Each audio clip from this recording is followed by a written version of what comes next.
Hello दोस्तों, कैसे हैं आप सब लोग। आशा करता हूँ अच्छे होंगे। तो स्वागत करते हैं आप सभी का आपके अपने प्यारे channel the civil point institute of Indore में। मेरा नाम है अरविंद चौहान और आज हम डिस्कस करेंगे एसएससी जेई मेंस 2023 के एग्जाम को लेकर। देखिए, ये एग्जाम आपका 4 दिसंबर को होने वाला है।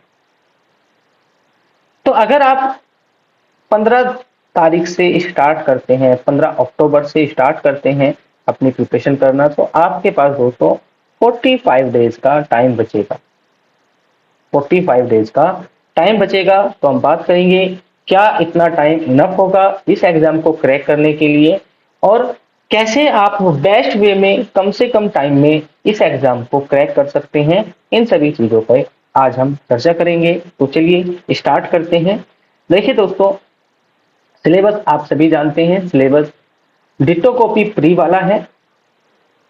प्री का जो सिलेबस है सेम वही सिलेबस यहाँ पे आएगा, बस डिफरेंस रहेगा क्वेश्चंस के लेवल में। क्वेश्चंस के लेवल में एंड नंबर ऑफ क्वेश्चन भी आपके सेम रहेंगे। जैसे प्री में 100 क्वेश्चन टेक्निकल था, इसमें भी 100 क्वेश्चन टेक्निकल होंगे और हर क्वेश्चन 3 मार्क्स का होगा। 3 मार्क्स का होगा। तो टोटल कुल मिला के 300 मार्क्स का ये पेपर होने वाला है। टाइमिंग कितनी रहेगी? 2 आवर्स इनफ टाइमिंग है। एंड दोस्तों, यहाँ पे निगेटिव भी 1/3 का होगा। ठीक है, वहां पे कितना था प्री में? 1/4 का था। तो पहली तो बात, किसको प्रिपरेशन करनी चाहिए। अगर आपके दोस्तों 100 से ऊपर नंबर बन रहे हैं तो प्रिपरेशन स्टार्ट कर दीजिए, क्योंकि इस बार का जो पेपर का लेवल थोड़ा सा पिछली बार से ऊपर है। अगर हम कंपेयर करें लास्ट टाइम तो उससे थोड़ा सा ऊपर लेवल है। तो यहाँ पे कट ऑफ इसका 110 से 115 के बीच में रहेगा। ज्यादा कट ऑफ नहीं जाएगा यूआर के लिए। तो अगर आप 100 से ऊपर आ रहे हैं दोस्तों, 110 112, तो आप प्रिपरेशन स्टार्ट कर सकते हैं। डेफिनेटली आपका प्री क्लियर हो जाएगा। फिर हम बात करेंगे सिलेबस में कौन सा सब्जेक्ट ज्यादा इंपॉर्टेंट है। देखिए, अगर आपने आज से पहले मेंस दिया है तो आपको पता होगा कि मेंस में 6 सेक्शन होते हैं और 6 में से 5 सेक्शन करने को होते हैं। तो अगर हम कंटिन्यू 5 सेक्शन की बात करें तो पहले सेक्शन में 4 क्वेश्चन, उसके बाद 4 क्वेश्चन, उसके बाद 4 क्वेश्चन, या फिर 3 क्वेश्चन, एंड देन लास्ट वालों में 2-2 क्वेश्चन। तो इस टाइप से पेपर होता है। तो यहाँ पे कुल मिला के तो 4 लगा लीजिए। तो यहाँ पे कुल मिला के कितना? 18 से 20 क्वेश्चन पूछे जाते हैं। आपसे पहले 18 से 20 क्वेश्चन पूछे जाते थे जो कन्वेंशनल एग्जाम होता है। अब देखो क्वेश्चन कितने कम हैं और सिलेबस कितना ज्यादा है। तो यहाँ पे किसी सब्जेक्ट को ज्यादा प्रायोरिटी दी जाती थी, किसी को कम।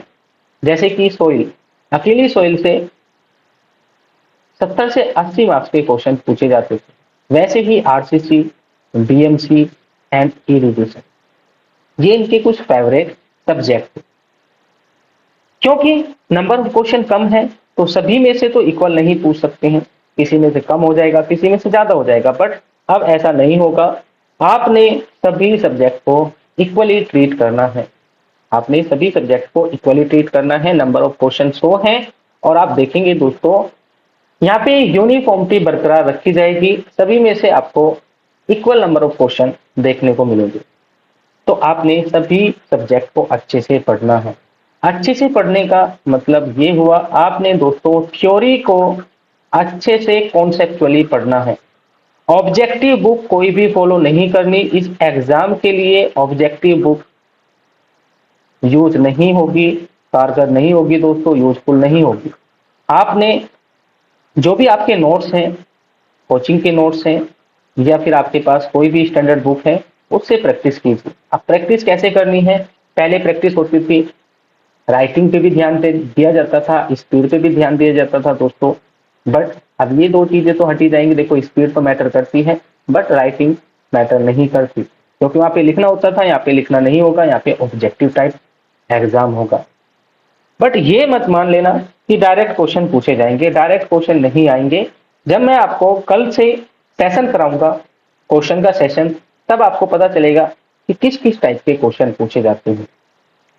जैसे कि फॉर एग्जाम्पल हम बात कर रहे हैं दोस्तों आरसीसी। आरसीसी में जनरली आपसे फुटिंग का design, slab design, beam design, column, इनके ऊपर जनरली क्वेश्चन पूछे जाते थे। बट अब डिजाइन को तो क्वेश्चन नहीं आएगा, बट डिजाइन में यूज होने वाले स्टेप है, जैसे कि फ्लेक्सर में हम डिजाइन करते हैं, फ्लेक्सर के लिए डिजाइन करते हैं, शियर के लिए डिजाइन करते हैं, उनके सभी स्टेप आपको पता होने चाहिए। आप टॉर्शन के लिए डिजाइन करते हैं, ठीक है, ये सभी आपको दोस्तों फॉर्मूले टिप पे होने चाहिए, टिप पे होने चाहिए। एंड जैसे कि थ्योरी की बात करें, थ्योरी में अभी भी थ्योरी से क्वेश्चन पूछे होंगे आपसे, ठीक है, तो डायरेक्ट क्वेश्चन आपको देखने को मिले होंगे, डायरेक्ट क्वेश्चन। जैसे हम बोल सकते हैं कि बताइए कि फर्स्ट क्लास ब्रिक की कंप्रेसिव स्ट्रेंथ कितनी होती है, कंप्रेसिव स्ट्रेंथ कितनी होती है। तो अब ये डायरेक्ट क्वेश्चन नहीं पूछेगा, पूछेगा इसी से, बट अब पूछेगा कि बताइए कितनी लोडिंग रेट रखते हैं, ठीक है, नंबर ऑफ ब्रिक कितना यूज करते हैं, टेस्ट हम कितने यूज करते हैं। तो ये सभी चीजें आपने डिटेल में पढ़नी है, आपने डिटेल में पढ़नी है। 3 नंबर का क्वेश्चन है दोस्तों, और 120 मिनट आपको मिलने वाली है 100 क्वेश्चन के लिए। कैलकुलेटर भी यूज होगा, तो आपको ठीक ठाक लेवल के क्वेश्चन देखने को मिलेंगे। अभी कुछ रूमर्स आ रहे हैं कि गेट के क्वेश्चन उठा के डालेंगे, ऐसा नहीं है, ऐसा नहीं है दोस्तों। टीसीएस ने ही एग्जाम लिया था आरआरबी जेई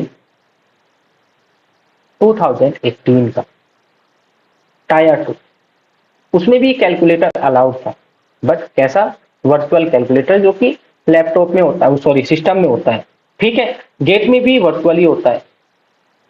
सबने एक्सपेक्ट किया कि गेट के क्वेश्चन आएंगे, गेट के लेवल के क्वेश्चन आएंगे, बट वहां पे जाके देखा तो कैलकुलेटर यूज करने का मौका ही नहीं मिला, कोई क्वेश्चन नहीं था कैलकुलेटर यूज करने के लिए। बट इसमें ऐसा नहीं होगा, आपको 60-40 का रेशो देखने को मिल जाएगा, 60 क्वेश्चन थ्योरी और 40 क्वेश्चन न्यूमेरिकल, ठीक है।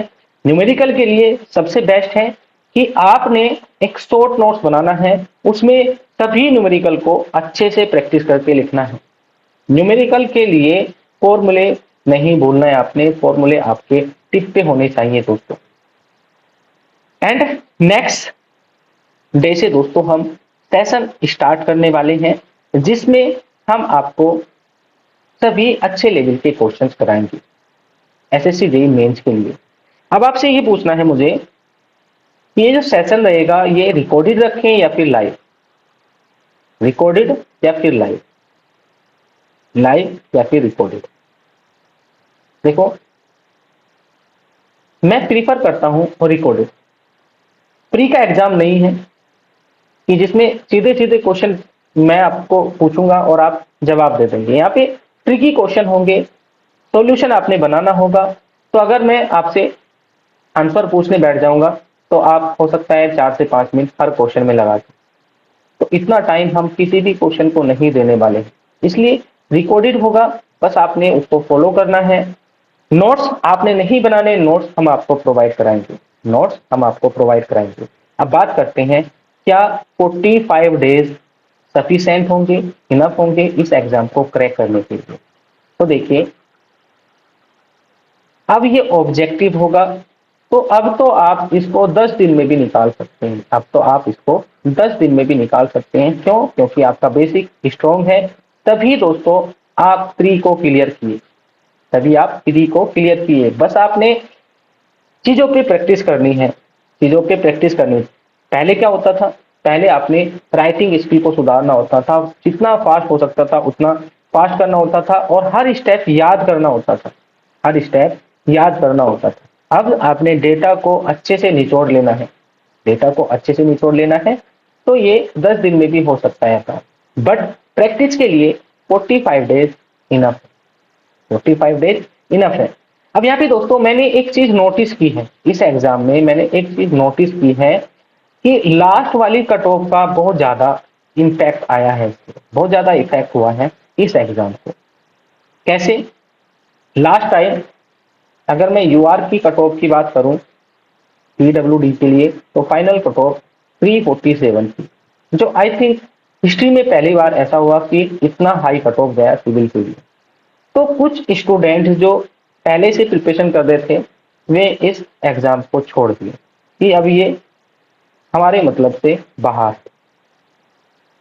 तो नंबर ऑफ कैंडिडेट भी इस बार कम थे, प्लस मैंने ये चीज नोटिस की, जितने भी स्टूडेंट से बात हुई है, या तो कोई फर्स्ट टाइम था या फिर सेकंड टाइम था, मतलब उन्होंने आज तक मेंस को फेस नहीं किया। तो क्या इनके लिए यहाँ पे फाइट ज्यादा होगी या फिर इक्वल होगी? तो दोस्तों डरना नहीं है, सभी के लिए एकदम फ्रेश पेपर होगा, पहली बार ये पैटर्न पे पेपर होने वाला है, तो आपने घबराना नहीं है। आपको कोई भी इसमें बैड इंपैक्ट देखने को नहीं मिलेगा, सभी के लिए इक्वल इस बार एक्सपीरियंस होने वाला है। आप भी आराम से कर सकते हैं क्योंकि आपने प्री निकाला, तो बेसिक आपका भी स्ट्रांग होगा। बस आपने प्रॉपर लेक्चर देखने हैं, 2 घंटे का डेली लेक्चर होगा रिकॉर्डेड, उसको आपने दोस्तों प्रॉपर फॉलो करना है, आपको पता चल जाएगा कि किस लेवल के क्वेश्चन पूछे जाएंगे। हम पूरा कोशिश करेंगे पैटर्न को मैच करने का, पैटर्न को मैच करने का, और साथ में मैं आपको हर लेक्चर में बताऊंगा कि आपने खुद से भी कैसे प्रैक्टिस करनी है, कौन सी स्टैंडर्ड बुक है जो आपने फॉलो करनी है। तो चलिए दोस्तों, मिलते हैं नेक्स्ट वीडियो लेक्चर में। Thank you for watching. और अगर आपका कोई डाउट है रिगार्डिंग टू एनी सब्जेक्ट, या फिर आप किसी भी टॉपिक के बारे में बात करना चाहते हैं, तो आप संदीप सर से कांटेक्ट कर सकते हैं, वे आपको अच्छे से गाइड करेंगे। तो नेक्स्ट सेशन का आपने इंतजार करना है, आई थिंक कल से हम स्टार्ट कर देंगे। और दोस्तों एक बात और मैं आपको बताना चाहता हूं, कुछ देखो जो बिल्कुल मेच्योर है, मेच्योर इन दी सेंस 2 से 3 बार एग्जाम दे चुकी हैं मेंस का, उनका नहीं निकला है, हर बार रह जाते हैं, वे इस बार पूरी तरह से मेंटली प्रिपेयर्ड हैं। बट जो फ्रेशर हैं उन पे थोड़ा दबाव आने वाला है, तो उस दबाव को कैसे रिलीज करना है, उसको कैसे रिलीज करना है, उसको समझ लीजिए। क्योंकि कभी भी आप दबाव में पेपर नहीं निकाल सकते हैं, चाहे आपकी प्रिपरेशन कितनी भी स्ट्रांग है। आपकी प्रिपरेशन कितनी भी स्ट्रांग है, आप इसको दबाव में नहीं निकाल सकते हैं। पहली बात, अगर मेरा कल एग्जाम है, समझ के देखिए, अगर मेरा कल एग्जाम है तो आज जितनी प्रिपरेशन हो चुकी है, हो चुकी है। अब मैं कुछ भी करके ज्यादा नहीं पढ़ सकता हूं, या पेपर को चेंज नहीं कर सकता हूं। पेपर चेंज करना मेरे हाथ में नहीं है, और वो टाइम निकल चुका है जब मैं पढ़ सकता था, अब मेरे पास वो भी टाइम नहीं है। तो जितनी प्रिपरेशन है उसको आप 100% सिक्योर मान लीजिए कि आपका एग्जाम निकल जाएगा। एग्जाम के लिए 100% इनफ मान लीजिए उसको, और दिमाग से प्रेशर को बिल्कुल रिलीज कर देना है। बस आपने क्या काम करना है, आपने अपनी ड्यूटी देनी है एग्जाम को करने के लिए, कि बस मेरा ये काम है, जितनी प्रिपरेशन हो चुकी है हो चुकी है। अब सिलेक्शन होगा या नहीं होगा वो अलग की बात है, बस मुझे अपना जो मैंने पढ़ा है उसको जाके प्रूफ करना है कि हाँ मैंने ये चीज पढ़ी थी, और अगर वो आई है तो कर दिया। अब इसमें स्ट्रेस लेने की कोई बात नहीं है। मैंने देखा है पूरे 3-3 महीने स्टूडेंट तैयारी करके जाते हैं और वहां पे जाके फेल हो जाते हैं। क्यों हो जाते हैं? क्योंकि वे स्ट्रेस लेके जाते हैं। अब देखिए, इस स्ट्रेस से ना तो आपको कुछ मिला और ना ही आपका कुछ बिगड़ा। बिगड़ तो बहुत गया क्योंकि फेल हो गए। तो ये स्ट्रेस है जो आपको फेल कराती है, आपको एग्जाम से बाहर करती है।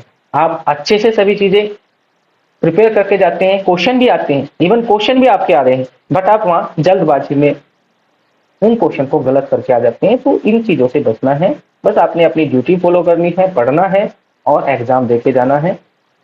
एग्जाम का रिजल्ट क्या रहेगा भाई? पेपर अच्छा जाएगा तो अच्छा रहेगा, बुरा जाएगा तो बुरा रहेगा। ठीक है, अगली बार देख लेंगे। कोई कुंभ का मेला तो है नहीं कि एक बार 12 साल में एक बार आ रहा है, हर साल आता है। और भी बहुत सारे एग्जाम हैं, और जिनकी गवर्नमेंट जॉब है वे भी अच्छे से कमा रहे हैं, जिनकी गवर्नमेंट जॉब नहीं है वे भी अच्छे से कमा रहे हैं। ये चीजें नहीं है दोस्तों, यहाँ पे आपको सिर्फ अपने आप को प्रूव करना होता है।